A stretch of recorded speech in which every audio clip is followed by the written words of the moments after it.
Ẹ jẹ́ á ṣàgbéyẹ̀wò ohun tó fẹ́ ṣẹlẹ̀ sí gbogbo ìràwọ̀ pátá lónìí tí ń ṣọjọ́ Monday, August 10 ọdún 2026 tá wà nínú ẹ̀ yìí. Mo kí Ọlọ́run bá mo ṣèbà Olódùmarè, ìbà akọ́dá ayé, ìbà aṣẹ̀dá ọ̀run, mo ṣèbà Ọ̀rúnmìlà, atórí ẹni tí ò sunwọ̀n ṣe, ẹlẹ́rìí ìpín tòun tàyànmọ́, mojúbà ọkùnrin, mojúbà obìnrin, mo kí gbogbo ojú tó ń wò mí níbikíbi tí ẹ ti ń gbọ́ mi káàkiri àgbáńlá ayé. Ẹ̀yin tẹ́ ń wò mí pátá ẹ bá ń share fídíò yìí, ẹ pín kó jẹ́ òwúlò àtàǹfààní fọ́pọ̀ ènìyàn. Ojú tẹ́ fi ń wò mí ò ní fọ́, bẹ́ẹ̀ ọwọ́ tẹ́ fi ń bá mi share rẹ̀ ní fi gbọ́mọ sí àsì ní fi gba lẹ́tà ìbànújẹ́ láṣẹ Èdùmàrè. Ẹ̀yin tẹ́ ń wò mí, ẹ má tún gbàgbé láti follow wa kí ẹ sì subscribe látàrí ojoojúmọ́ báyìí òun là ń gbèrú fídíò báyìí wá fún yín kó lè máa jẹ́ òwúlò àtàǹfààní fún yín lójoojúmọ́. Oníràwọ̀ iná tó kàràyàn Aries tàbí láàrin March 21 sí April 20. Ọjọ́ yìí ọjọ́ tó dára ló jẹ́, ọjọ́ ayọjọ́ dùnú, ọjọ́ ìrọ̀rùn, ọjọ́ gbéga ló jẹ́. Ó ṣeéṣe kí ẹ ní personal responsibility kan èyí tẹ́ fẹ́ gbé lásìkò èyí tó ṣe pé ó lè fẹ́ affect ọ̀rọ̀ ìtójọmọ́ ti family yín. Ẹ máa nílò kankan fúnra lára yín gangan lọ́jọ́ tòní tó ṣe pé ẹ lè má láǹfààní àti ṣe fúnra yín tó ṣe pé family lè máa fẹ́ ṣe fún. Ẹ rí dájú pé ẹ balance àwọn nǹkan tẹ́ bá ti rí pé ó jẹ́ ti yín gangan, òun gangan náà ni kí ẹ falẹ̀ mọ́jú. Ẹ má ṣe ṣe ń pé ẹ wà too emotional láti wá wò pé àbúrò mi kan béèrè nǹkan kan, ó yẹ kí n fowó yẹn fi tọ́jú ìlera ara tèmi ni, ṣùgbọ́n mo ní láti fún àbúrò mi lówó wáyẹ́kì ẹ̀. Gbogbo nǹkan bẹ́ẹ̀ kékeré sára lọ́jọ́ tòní. Ẹ lè ṣe oore o, ṣùgbọ́n ẹ ṣe níwọ̀n tún ìwọ̀n sí ló dára. Gbogbo ẹ máa padà rọlẹ̀ tí ò ní sí wàhálà, tí ò ní sí dààmú. Ènìyàn ṣe dáadáa sáwọn tó fẹ́ gbà yín ká. Ẹ jìnnà sí ròkèrò nípa ọ̀rọ̀ inú ilé yín. Ẹ jìnnà sí pé kẹ́ máa limit ara yín, ẹ má limit ara yín rárá. Ẹ má ní self limit nípa nǹkan kíkan tẹ́ bá fẹ́ ṣe rárá lọ́jọ́ tòní. Ẹ rí dájú pé ẹ falẹ̀ mọ́ gbọ̀n ọkàn yín dáadáa. Ẹ rí dájú pé àyíká yín wà ní mọ́tótó kí nǹkan eré lè wọlé tọ̀ yín wá. Ọjọ́ tòní ọjọ́ tó gbọgbọ́n, tó gbàmọ̀, tó gbòye ni. Ẹ ṣe dáadáa sí family member, ẹ ṣe dáadáa sáwọn tó rọ̀gbà yín ká láyìíká lẹ́yìn. Gbogbo nǹkan tó bá sì dàbí àìgbọ́ra ẹni yé tó wáyé láàrin yín tẹ́lẹ̀tẹ́lẹ̀, ó ṣe ṣe kí gbogbo ẹ̀ kó calm down dáadáa lọ́jọ́ tòní, kó má sí wàhálà, kó má sí dààmú. Iṣẹ́ yín á lọ dáadáa lénìí. Ó kíkọ́ lè jẹ́ pọ̀ wàárọ̀, stress díẹ̀ lè fẹ́ pọ̀, bá ṣe pé yàn tó lólùfẹ́ yín á dára. Iye owó náà lè wọlé fún yín lọ́jọ́ tòní, pàápàá yín tẹ́ ń ṣiṣẹ́ ní àtilé. White jẹ́ kọ́lọ̀ tó dára jù fún yín láti wọ̀ láṣọ lónìí. Aago 5 ní ìrọ̀lẹ́ sí aago 6 ní ìrọ̀lẹ́ jẹ́ àkókò èyí tó dára jù fún yín tí ń ṣe lucky hour fún yín lénìí. Number 3 jẹ́ lucky number yín lọ́jọ́ tòní. Oníràwọ̀ ìpàlámọ̀ Taurus tàbí láàrin April 21 sí May 20. Ọjọ́ ìyọjọ́ ayọjọ́ dùnú, ọjọ́ ire báyìí ló jẹ́ fún yín. Ọjọ́ tó ṣe é pé àwọn èèyàn àtàwọn olólùfẹ́ yín agúnrégé, ìfọ̀rọ̀wérọ̀ ó máa wáyé láàrin èèyàn àtàwọn tó rọ̀gbà yín ká lọ́jọ́ tòní. Ẹ kọ̀ kíyèsára lénìí, gbogbo nǹkan tó dàbí secret yín ẹ pamọ́ dáadáa. Ẹ gbọ́dọ̀ finú tọ̀yàn rárá, ẹ gbọ́dọ̀ finú wénú lọ́jọ́ tòní o. Àbúrò yín ni, ẹ̀gbọ́n yín ni, gbogbo nǹkan tó bá ti jẹ́ ti yín tó jẹ́ nǹkan kọ̀kọ̀ àbí nǹkan tẹ́ ń plan láti ṣe, ẹ má wulẹ̀ sọ jáde torí tẹ́ bá sọ nǹkan tẹ́ ń plan láti ṣe jáde lọ́jọ́ tòní, nǹkan náà lè má ṣe é ṣe mọ́ o. Ẹ kíyèsára púpọ̀ lọ́jọ́ tòní. Ó ṣeé ṣe kí ìjíròrò wáyé láàrin èèyàn àti èèyàn tó súnmọ́ yín. Ìjíròrò yìí ó lè bí àánú, ó lè bí ire fún yín. Àsìkò ìjásìkò tó ṣe é pé ẹ límìtì ọ̀rọ̀ sísọ, ẹ gbọ́dọ̀ sọ̀rọ̀ àsọjù, ẹ gbọ́dọ̀ rí dájú pé ẹ trust yàn bó ṣe yẹ lọ. Ẹ kíyèsára púpọ̀, ẹ sì gbọ́dọ̀ jìnnà sí ọtí. Ọtí mímu kò dára lọ́jọ́ tòní o. Ọtí mímu lè bí kí ẹ fẹ́ máa sọ àwọn ọ̀rọ̀ èyí tó jọmọ́ secret yín jáde, tó sì jẹ́ pé ó ṣeé ṣe kí ẹ̀sùn ilé ìjáde kó lọ bí àtáàkì lọ́jọ́ iwájú. Wọ́n lè lo against yín kó fi àtáàkì yín. Kẹ́ kíyèsára púpọ̀ lọ́jọ́ sí tòní. Iṣẹ́ yín á lọ bó ṣe yẹ kó lọ. Tẹ́ bá fi ẹnu polówó iṣẹ́ yín dáadáa, bá ṣe pé yàn tó lólùfẹ́ yín á dára.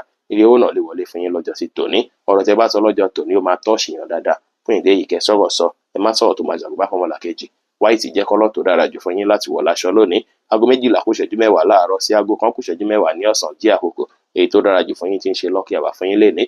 Number 8 jẹ́ lucky number yín lọ́jọ́ tòní. Oníràwọ̀ afẹ́fẹ́ aláwàdà Gemini tàbí láàrin May 21 sí June 21. Ọjọ́ ìjẹ́ tó ṣe é pé ẹ rọra mélòó, kẹ́ rọra wà lókè, ẹ rọra máa ṣe nǹkan yín ní ṣísẹ̀ntẹ̀lé ló dára. Ẹ má wulẹ̀ rush rárá. Pàápàá tẹ́ bá ní ṣéèjì kan lọ́wọ́ lásìkò yìí tẹ́ ń wò pé ẹ fẹ́ kówó ra nǹkan kan, ẹ jìnnà sí ríra nǹkan kan lọ́jọ́ tòní. Ẹ fowó náà pamọ́ fún ọjọ́ iwájú ló dára. Torí nǹkan tẹ́ bá kówó lé lọ́jọ́ tòní, nǹkan náà ó ṣeé ṣe kó jẹ́ fake. Ó ṣeé ṣe kẹ́ kówó fún gbájúẹ̀ tàbí 419 lọ́jọ́ sí tòní. Pàápàá tó bá jọmọ́ pé fẹ́ ra nǹkan tó jọmọ́ material thing, ẹ kíyèsára púpọ̀ lọ́jọ́ sí tòní. Nǹkan tẹ́ lè kówó lé lórí lásìkò ìkó kọjá bóyá nǹkan bíi spiritual lásìkò ìbúyẹ fẹ́ ṣe àwọn àtúnṣe kan nípa ọ̀rọ̀ gbèsè ayé yín spiritually, ẹ lè fowó ṣe lásìkò ìṣùgbọ́n ẹ fẹ́ ra material thing, ẹ kíyèsára lọ́jọ́ tòní. Ẹ lè rà kó jí gbé láìpẹ́ ọjọ́. Ẹ kíyèsára púpọ̀ lọ́jọ́ tòní. Ẹ má kówó lórí nǹkan kan lásìkò yìí rárá. Ẹ fowó yín pamọ́ fún ọjọ́ iwájú. Ẹ sì má yáyàn lówó rárá lásìkò yìí o. Bẹ́ẹ̀ sì ni kẹ́yìn fúnra lára yín kẹ́ má ṣe yá lónà lásìkò yìí, kò dára rárá.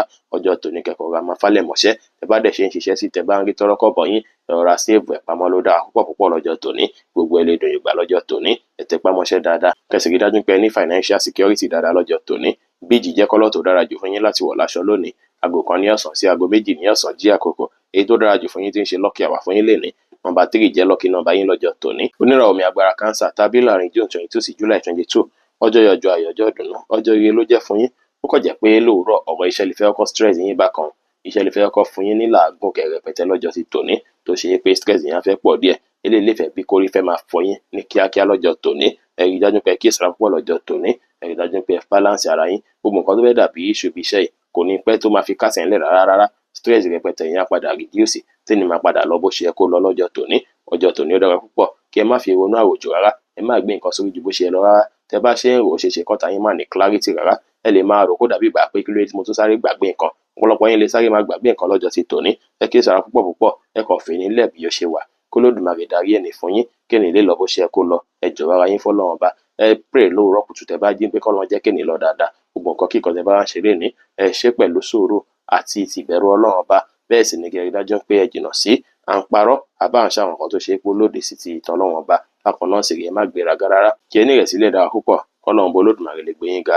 Àsìkò yìí àsìkò tó ṣe pé kò dára rárá, kí ẹ fi ní pé ẹ̀ ń fìyàn ṣọ́ nǹkan yín rárá o. Fúnra lára yín ni kẹ́ mójútó gbogbo nǹkan yín pátápátá. Ẹ má fìyàn ṣọ́ ìgbà yín, ẹ má fìyàn ṣọ́ iṣẹ́ yín, ẹ má ní kẹ́nikẹ́ni máa darí nǹkan kan tó ṣe pé ẹ̀yin fúnra lára yín lẹ gbọ́dọ̀ ṣe. Nǹkan tó bá jẹ́ ti yín báyìí ni kẹ́ fálẹ̀ mọ́ fúnra lára yín lọ́jọ́ tòní o. Ẹ sì gbọ́dọ̀ stress brain yín ju bó ṣe yẹ lọ lọ́jọ́ tòní, torí ó ṣeéṣe kẹ́ fẹ́ ní lack of clarity díẹ̀ lọ́jọ́ tòní. Kẹ́ kíyèsára, iṣẹ́ yín lè lọ bó ṣe yẹ kó lọ lénìí. Bá ṣe pé ẹ̀yin àti olólùfẹ́ yín náà dára, ire owó lè wọlé fún yín lénìí látara nǹkan tẹ́yin fúnra lára yín tẹ́ bá dá ṣe, tẹ́ sì ṣe prayer lé lórí. Magenta jẹ́ kọ́lọ̀ tó dára jù fún yín láti wọ̀ láṣọ lónìí. Aago 7 láàárọ̀ sí aago 8 kù ìṣẹ́jú 5 ní àárọ̀ jí àkókò. Èyí tó dára jù fún yín tí ń ṣe lucky hour fún yín lénìí. Number 3 jẹ́ lucky number yín lọ́jọ́ tòní. Oníràwọ̀ iná tó gbóná rere Leo tàbí láàrin July 23 sí August 22. Ọjọ́ tó ṣe pé ọ̀pọ̀lọpọ̀ yín ó ṣeéṣe kí ẹ sùn kẹ́ láwọn àlá. Àwọn àlá náà sì lè jẹ́ tó lè bani lẹ́rù díẹ̀ o. Bẹ́ẹ̀ sì ni kẹ́ kíyèsára, kẹ́ mọ̀ dájú pé àsìkò yìí ló jẹ́ kí lè wáyé bẹ́ẹ̀. Àlá tẹ́ bá lá, ẹ lè ṣèwádìí lé lórí, ó lè jẹ́ àlá tó ń tọ́ka àwọn ogun kan tàbí kó jẹ́ àlá ìṣẹ́gun lásìkò yìí. Bẹ́ẹ̀ sì ni lọ́jọ́ tòní púpọ̀ nínú yín ó ṣeéṣe kí bẹ̀rù bojo púpọ̀ kó wáyé púpọ̀ lọ́kàn yín lọ́jọ́ tòní. Ẹ lè fẹ́ máa ra àwọn nǹkan kan kẹ́ má rírò, kẹ́ fẹ́ ní lack of clarity. Ó ṣeéṣe kó ṣe pé dàrúdàpọ̀ kan lè fẹ́ wáyé lọ́jọ́ tòní lórí àwọn nǹkan kéékèèké kan. Slight thing lè fa kí ẹ fẹ́ máa sẹ́ǹsì bí ìgbà pé ẹ wà insecure ọba kan lọ́jọ́ ti tòní. Ẹ lè má feel ara yín, ẹ lè má get ara yín dáadáa lọ́jọ́ ti tòní. Àwọn nǹkan bí àyà jíjá àbáwọn nǹkan bí èròkérò ó lè fẹ́ gbalẹ̀ púpọ̀ lọ́kàn yín lọ́jọ́ tòní. Ẹ jìnnà sí èròkérò pátápátá, ẹ jìnnà sí gbogbo nǹkan tó dàbí negativity pátápátá.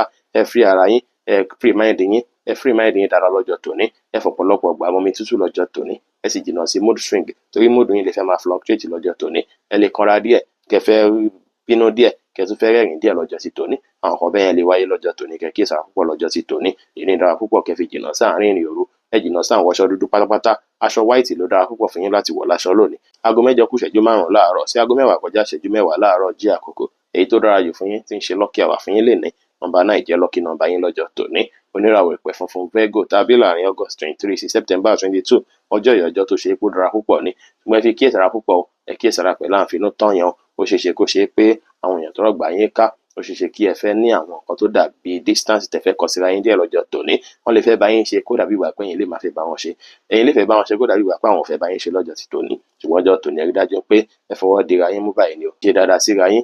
Ẹ lè bá àwọn èèyàn ṣe táwọn èèyàn bá fẹ́ bá yín ṣe, ṣùgbọ́n nǹkan tó dàbí nǹkan àṣírí yín má fi hàn sẹ́nikẹ́ni lọ́jọ́ ti tòní. Ẹ lè polówó ọjà yín fún wọn, kò sí problem, ṣùgbọ́n ẹ ṣọ́ra ṣe lọ́jọ́ tòní. Èní ò ṣọjọ́ tẹ́ lè fi welcome èèyàn tuntun sínú ayé yín. Ẹni tó bá wọnú ayé yín lásìkò yìí, ẹni yẹn lè wà very dangerous púpọ̀.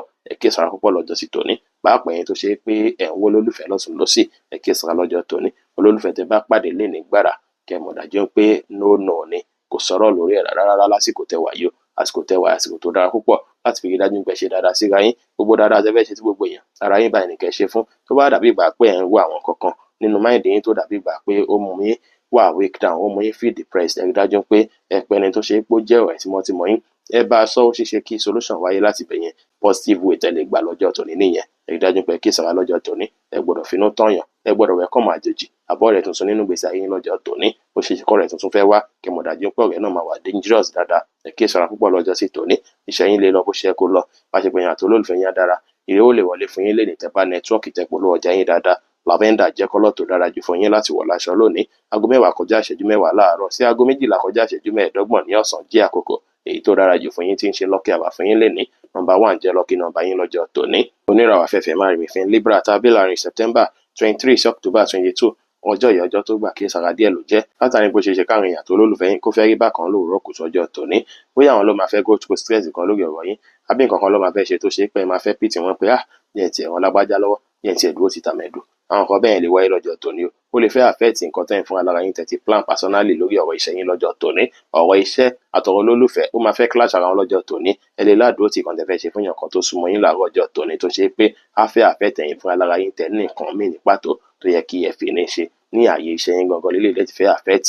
Ẹ rí dájú pé ẹ fọgbọ́n ṣe, ẹ balance méjèèjì. Ẹ má jẹ́ kí kan ṣàkóbá fún kan láàárọ̀ ọjọ́ tòní o. Kẹ́ wá mọ̀ dájú pé gbogbo nǹkan ìpátá náà owó ló fẹ́ fi wáyé títí ọ̀sán mọ́ ìrọ̀lẹ́. Gbogbo nǹkan tẹ́ fẹ́ ṣe ní iṣẹ́ ẹ máa padà rí clear, kò ní sí wàhálà, kò ní sí dààmú. Ìkan ní dìkan lọ́wọ́ mọ́ ọjọ́ tòní á lọ bó ṣe yẹ kó lọ. Tẹ́ bá fọgbọ́n ṣe tẹ́ fẹ̀lẹ̀ ṣe, tẹ́ bá ń jáde lọ ẹ múra dáadáa lénìí kí ẹ̀dùn rí lójú. Ẹ rí dájú pé ẹ fọgbọ́n ṣe lọ́jọ́ tòní kí ni lè lọ dáadáa. White jẹ́ kọ́lọ̀ tó dára jù fún yín láti wọ̀ láṣọ lónìí. Aago 12 kọjá ìṣẹ́jú 15 ní ọ̀sán sí aago 3 kù ìṣẹ́jú 15 ní ọ̀sán jí àkókò èyí tó dára jù fún yín tí ń ṣe lucky hour fún yín lénìí. Nọ́mbà 6 jẹ́ lucky nọ́mbà yín lọ́jọ́ tòní. Oníràwọ̀ omi tútù Scorpio tàbí láàrin October 23 sí November 22.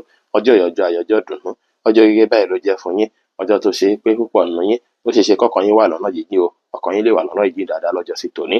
Ọkàn yín tó wà lọ́nà jíjìn ó ṣeéṣe kó ṣe pé àwọn tó dàbí family member yín lọ́nà jíjìn àbí àwọn tó dàbí àwọn èèyàn tó súnmọ́ yín pẹ́kípẹ́kí tọ̀nà wọn jìn sí yín lẹ́ẹ̀máa ronú nípa wọn lásìkò yìí. Bí kẹ́ pè wọ́n, bí kẹ́ bá wọn ṣe ló máa rí. Ẹ lè pè wọ́n, ẹ lè bá wọn sọ̀rọ̀ dáadáa lọ́jọ́ tòní. Ilé ìdára púpọ̀ kódà ó ṣeéṣe kí lè bí kí wọ́n ní lọ́kàn fáwọn kankan tó fẹ́ ṣe fún yín àbí kẹ́yìn gan ní wọn lọ́kàn fáwọn kankan tó fẹ́ ṣe fún wọn. Ìjíròrò láàrin èèyàn àti èèyàn tó wà lọ́nà ìjìn lọ́jọ́ tòní lè bí dáadáa. Ní ìtúdára púpọ̀ fún yín láti fi plan ahead lórí àwọn kankan tó jọ mọ́ bí ìrìn àjò. Ìrìn àjò lè yọjú lásìkò yìí ṣùgbọ́n ó ṣeéṣe kó má bọ̀ sí àsìkò yìí gangan. Kọ́kọ́ promise yín pé lágbájá ní pẹ́ ìrìn àjò tó bá dìgbà báyìí tó bá dásìkò báyìí tó ṣeéṣe kó ṣe pé láìpẹ́ ọjọ́ yìí ìrìn àjò tó jọ mọ́ ti iṣẹ́ ó wá lè padà wá wáyé. Ṣùgbọ́n ohun tẹ́ gbọ́dọ̀ mọ̀ dájú ni pé lénìí gangan ó ṣeéṣe kí nǹkan yín tún dàgbàsókè sí. Ó ṣeéṣe kẹ́ láwọn ìmọ̀ kankan nípa ìmọ̀ ìkọ̀kọ̀ àbákáwọn àṣírí kankan tó tú sí yín lọ́wọ́ tó ṣe pé ó sì máa ṣe yín láǹfààní dáadáa. Ọjọ́ tòní ọjọ́ tó dára ló jẹ́ láti fi wá ìmọ̀. Ẹ wá ìmọ̀ dáadáa lọ́jọ́ tòní. Gbogbo ìmọ̀ tẹ́ bá mọ̀ ó máa ràn yín lọ́wọ́ lọ́jọ́ iwájú o. Gbogbo nǹkan tẹ́ bá rí láṣìírí ẹ rí dájú pé ẹ pamọ́. Àṣírí èèyàn tó wà lọ́wọ́ yín ẹ má jẹ́ kó tú sọ́wọ́ ẹnikẹ́ni. Àṣírí tí yín náà ẹ má jẹ́ kó wọ́n sẹ́nikẹ́ni lọ́jọ́ tòní. Ẹ fọgbọ́n ṣe ẹ fẹ̀lẹ̀ ṣe lénìí kí ni lọ bó ṣe yẹ kó lọ. Ire ó wá lè wọlé fún yín lọ́jọ́ tòní torí àǹfààní ẹ̀ wà dáadáa látàrí pé ẹ máa wà brilliant dáadáa. Ẹ máa mọ nǹkan tó yẹ kẹ́ ṣe lásìkò tó tọ́ àtàsìkò tó yẹ tẹ́lẹ̀ tí máa ràn yín lọ́wọ́ dáadáa lénìí. Grey jẹ́ kọ́lọ̀ tó dára jù fún yín láti wọ̀ láṣọ lónìí. Aago 3 kù ìṣẹ́jú 15 ní ọ̀sán sí aago 5 kù ìṣẹ́jú 10 ní ìrọ̀lẹ́ jí àkókò èyí tó dára jù fún yín tí ń ṣe lucky hour fún yín lénìí. Nọ́mbà 4 jẹ́ lucky nọ́mbà yín lọ́jọ́ tòní. Oníràwọ̀ inú àtùpà Sagittarius tàbí láàrin November 23 sí December 22.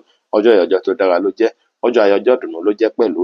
Ọjọ́ tó ṣe pé ìbáṣepọ̀ yín àti olólùfẹ́ yín á wọnú ara púpọ̀ á dìpọ̀ dáadáa. Ọjọ́ tó tún wá ṣe pé ní láti jìnnà sáwọn kankan bí èròkérò lè fẹ́ dédé máa sọ sí yín lọ́kàn lọ́tùn lósì. Ẹ rí dájú pé ẹ clear gbogbo mind yín kúrò lọ́wọ́ negative thoughts pátápátá torí negative thoughts yẹn tẹ́ bá lọ ń fàyè gbà ju bó ṣe yẹ lọ ó lè padà fẹ́ manifest kẹ̀kẹ́ sára púpọ̀ lọ́jọ́ tòní. Ẹ jìnnà sí èròkérò pátápátá. Ẹ bá olólùfẹ́ yín wà kẹ́yìn àti olólùfẹ́ yín jọ wà papọ̀. Èyí máa bí kí intimacy yín kó dìpọ̀ dáadáa. Ọjọ́ tòní náà sì rí. Ẹ rí dájú pé ẹ finú tán yàn ju bó ṣe yẹ lọ. Ẹ sì gbára lé yàn ju bó ṣe yẹ lọ. Bákan náà sì rí àwọn nǹkan tí ẹ bá ń ṣe lásìkò yìí ẹ rí dájú pé kò hàn sẹ́nikẹ́ni jọ yín nìkan lọ. Ẹ jìnnà sí pé à ń daṣẹ́ pọ̀ pẹ̀lú èèyàn pátápátá lọ́jọ́ tòní. Ní ọ̀kan bá ní lágbájá jẹ́ àjọ̀dá kankan papọ̀ lónìí kẹ́ mọ̀ dájú pé ẹni náà tẹ́ bá lọ ṣàfarawé pẹ̀lú ẹ̀ ó máa affect yín o. Ó máa affect yín gidi gan ni. Ó máa affect yín badly. Ẹ kíyèsára lọ́jọ́ tòní. Ó ti tọ́ àti lódodo nǹkan tẹ́ ń dàpọ̀ pẹ̀lú èèyàn tẹ́lẹ̀tẹ́lẹ̀ ó lè dàbí ìgbà pé òpin lè fẹ́ dé bá lásìkò yìí. Ẹ lè fẹ́ rò pé lágbájá mi tí ẹ bá ṣe mọ́ tàmẹ́dù mi tí ẹ bá dí iṣẹ́ papọ̀ mọ́. Ẹ wá kíyèsára lọ́jọ́ tòní láàrin èèyàn àti olólùfẹ́ yín náà. Ẹ má fàyè gba argument rárá lọ́jọ́ tòní. Kọ̀ọ̀ràn yẹn pẹ̀lú energy yẹn lọ́nà tó ṣe pé ó máa gbà ran marriage yín lọ́wọ́. Ẹ̀yin àti wọ́n lè jọ jókòó kẹjọ máa jíròrò nípa nǹkan dáadáa nípa ọ̀rọ̀ bí ìfẹ́. Èyí máa mú kí ìbáṣepọ̀ yín kó wọnú ara dáadáa lọ́jọ́ sí tòní. Èyí tó wá jọjọ́ tó ṣe pé ó ṣeéṣe kẹ́ fẹ́ máa sense àwọn kankan tó jọ mọ́ transformation. Ẹ lè fẹ́ ní ronú jinlẹ̀ nípa kí lẹ lè ṣe gangan támú káyé yín yí padà. Introspect dáadáa lọ́jọ́ tòní. Introspection yẹn máa bí nǹkan kan tó máa jẹ́ nǹkan tó ṣe pé ó máa ràn yín lọ́wọ́ dáadáa. Ọjọ́ tá sì ń wò lọ́ọ̀kan yìí àǹfààní tuntun kan bọ̀ fẹ́yìn tẹ́ ń lò ràwẹ́ tó máa jẹ́ àǹfààní ire owó àbí ire ńlá kan tó ṣe pátọ̀nà jíjìn ló ti fẹ́ wáyé láìpẹ́ láì jìnnà kò ní pẹ́ kò ní jìnnà ire wá wọlé fún yín lọ́jọ́ tòní gangan. Iṣẹ́ yín á sì lọ dáadáa lọ́jọ́ tòní. Àwọn nǹkan bí ìfà tó bá wọlé lọ́jọ́ tòní ẹ rí dájú pé ẹ fọgbọ́n ṣe lórí ẹ̀. Ó bá lọ jẹ́ ìfà tó ṣe pé ó risky ó ṣeéṣe kó fẹ́ padà rí bákan lọ́jọ́ iwájú kẹ́kẹ́ sára púpọ̀ lọ́jọ́ ti tòní. Purple jẹ́ kọ́lọ̀ tó dára jù fún yín láti wọ̀ láṣọ lónìí. Aago 5 kù ìṣẹ́jú 10 ní ìrọ̀lẹ́ sí aago 7 kọjá ìṣẹ́jú 13 ní àṣálẹ́ jí àkókò èyí tó dára jù fún yín tí ń ṣe lucky hour fún yín lénìí. Nọ́mbà 4 jẹ́ lucky nọ́mbà yín lọ́jọ́ tòní. Oníràwọ̀ ìpele èrò Capricorn tàbí láàrin December 23 sí January 19. Ọjọ́ ìyọjọ́ tó dára ló jẹ́. Ọjọ́ ayọjọ́ dùnú ló jẹ́. Àwọn èèyàn àti olólùfẹ́ yín báyìí á gún régé á wọnú ara dáadáa ṣùgbọ́n lówùúrọ̀ ṣáájú ó possible ó ṣe ṣe pé ẹ ní nǹkan kan tẹ́ fẹ́ ṣe, bóyá fún family yín kan ni, bóyá nínú ilé yín gangan ni, bóyá àwọn àtúnṣe kan wà tẹ́ fẹ́ ṣe tó ṣe pé ìdíwọ́ máa fẹ́ wáyé, bóyá olólùfẹ́ yín ló máa fẹ́ oppose ẹ̀ pé lágbájá nǹkan tó fẹ́ ṣe yẹn, ilé tó fẹ́ tún ṣe yẹn má tún ṣe bẹ́ẹ̀, báyìí ni kò ṣe ṣe, tàbí kó ṣe pé ẹ ní nǹkan kan tó ṣe pé ẹ máa fẹ́ ṣe fáwọn náà, tẹ máa fẹ́ pìtì àwọn náà fún, tó máa fẹ́ affect nǹkan tẹ́yin máa ń fojoojúmọ́ ṣe nínú ilé, bóyá ẹ̀ tún lè ṣe ni, bóyá nǹkan kan ni tó máa fẹ́ affect ara wọn, tàbí kẹ́ fẹ́ sọ̀rọ̀ family member kan fún wọn tó ṣe pé àwọn máa fẹ́ gbé gbà bòmíì, tẹ́lẹ̀ lè fẹ́ bí slight ìfàǹfà díẹ̀ bí issue kékeré láàrin ẹ̀yin àti wọn lọ́jọ́ tòní, tẹ́lẹ̀ sì lè máa padà rọlẹ̀ tó ṣe pé títí aago 12 gbogbo ẹ̀ tí ń padà cancel tí ò ní sí wàhálà tí ò ní sí dàrú mọ́, wọn kan tó wá dàbí nǹkan tẹ́yin náà fẹ́ ṣe ẹ máa padà rí ṣe ní ọjọ́ sí tòní. Ọjọ́ ìkọ́ gbọ̀ngbọ̀n ògbòye ó gba ọgbọ́n dáadáa, ẹ rí dájú pé àwọn èèyàn tó lólùfẹ́ yín gún régé, nǹkan tó bá ṣẹlẹ̀ bí àwọ̀ lówùúrọ̀ ẹ rí dájú pé gbogbo ẹ̀ padà yanjú kí ìrọ̀lẹ́ tó lẹ́ rárá, kí ni lè lọ bó ṣe yẹ kó lọ. Ọjọ́ ìfẹ́ lórí ọ̀tọ̀ ní jẹ́ ìfẹ́ hàn sí gbogbo èèyàn, ṣùgbọ́n ẹ gbọ́dọ̀ welcome olólùfẹ́ tuntun nínú ìgbésí ayé yín, ẹ sì gbọ́dọ̀ fààyè gba argument rẹpẹtẹ láàrin èèyàn àti olólùfẹ́ yín, èyí lè affect marriage yín badly lọ́jọ́ tòní. Ẹ kíyèsára púpọ̀, ọjọ́ tòní ọjọ́ tó dára ló jẹ́ láti fi rí dájú pé ẹ tún fìfẹ́ hàn síra yín, ìfẹ́ hàn sí gbogbo èèyàn pátápátá. Pink jẹ́ kọ́lọ̀ tó dára jù fún yín láti wọ̀ láṣọ lónìí. Aago 7 kọjá ìṣẹ́jú 13 ní àṣálẹ́ sí aago 9 kù ìṣẹ́jú 5 ní àṣálẹ́ jí àkókò, èyí tó dára jù fún yín tí ń ṣe lucky hour fún yín lénìí. Nọ́mbà 6 jẹ́ lucky number yín lọ́jọ́ tòní. Oníràwọ̀ afẹ́fẹ́ oníbínú Aquarius tàbí láàrin January 20 sí February 18.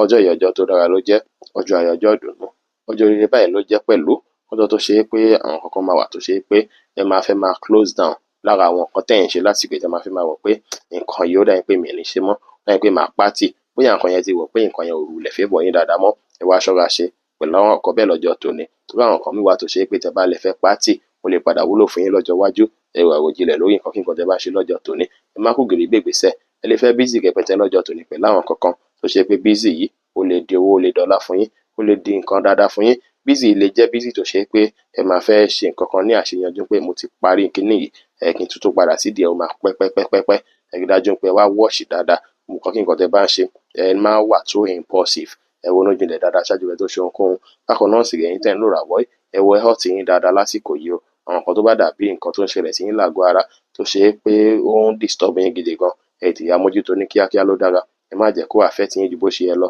kó má bàa di nǹkan tó ṣe pẹ́ tó máa padà affect yín badly. Ẹ rí dájú pé ṣàmójútó ìlera ara yín dáadáa lọ́jọ́ tòní.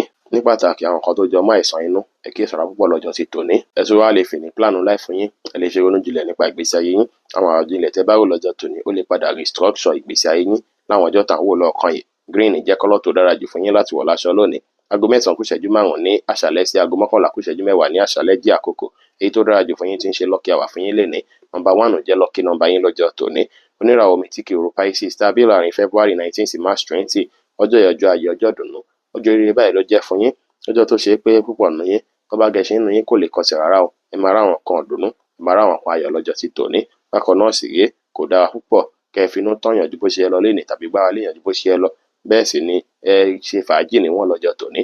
Fàájì yín ò gbọdọ̀ pọ̀ ju bó ṣe yẹ lọ, ẹ gbọdọ̀ tàṣejù bọ̀ nǹkan kí nǹkan lọ́jọ́ tòní, ẹ ṣe nǹkan ní ìwọ̀ntúnwọ̀nsì ló ti dára jù, ẹ bá tàṣejù bọ̀ nǹkan ìkábàámọ̀ lè padà gbẹ̀yìn o, àbámọ̀ ní gbẹ̀yìn ọ̀rọ̀ yín rárá lọ́jọ́ tòní. Kẹ́ kíyèsára púpọ̀ dájú pé fìfẹ́ báwọn èèyàn ṣe, ẹ fi ẹ̀yẹ̀lẹ̀ báwọn èèyàn ṣe, ẹ má ṣe làwùlàwù rárá lọ́jọ́ tòní, ẹ má gbéraga rárá lọ́jọ́ tòní. Gbogbo nǹkan kí nǹkan tẹ bá ti ní àbí tẹ bá ti ṣe ẹ má boast nípa ẹ̀, ẹ má lè mọ̀ kọ́lé yẹn, èèmọ̀ ṣe bá mi mọ̀ ṣàwo, torí ẹni tẹ́ ẹ̀ ń sọ fún yẹn ó lè má dènú ẹ̀ rárá, ó lè jẹ́ ẹni tó ṣe pé a fẹ́ destroy yín, tá fẹ́ affect life fún yín lẹ́ ń bá sọ̀rọ̀. Ẹ kíyèsára púpọ̀ lọ́jọ́ tòní, ẹ má fi gbogbo ẹnu sọ̀rọ̀ rárá lọ́jọ́ tòní, bẹ́ẹ̀ sì ni gbogbo fàájì kọ́ ni kẹ́ ṣe lọ́jọ́ tòní.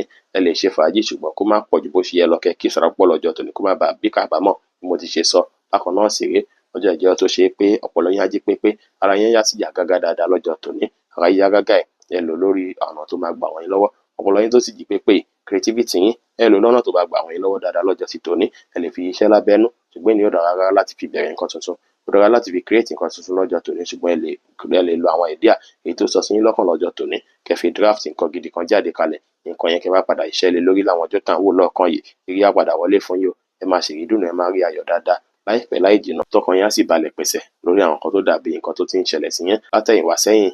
Iṣẹ́ yín á lọ bó ṣe yẹ kó lọ lọ́jọ́ tòní, gbogbo ìjọba fọwọ́bà ló máa dún, nǹkan yín á lọ sòsè lọ́jọ́ tòní, bá ṣe gbìyànjú olólùfẹ́ yín á dára, ire owó náà lè wọlé fún yín lénìí.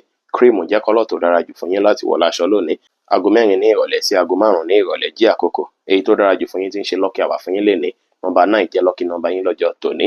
Bí ó ṣe jẹ́ nìyẹn fún gbogbo irúfẹ́ ìràwọ̀ méjìlá tó wà pátá ẹ̀yin tẹ́ wò mí ẹ má gbàgbé pé Ọlọ́run Ọba Olódùmarè nìkan lọ́ba tó ní ìmọ̀ jùlọ.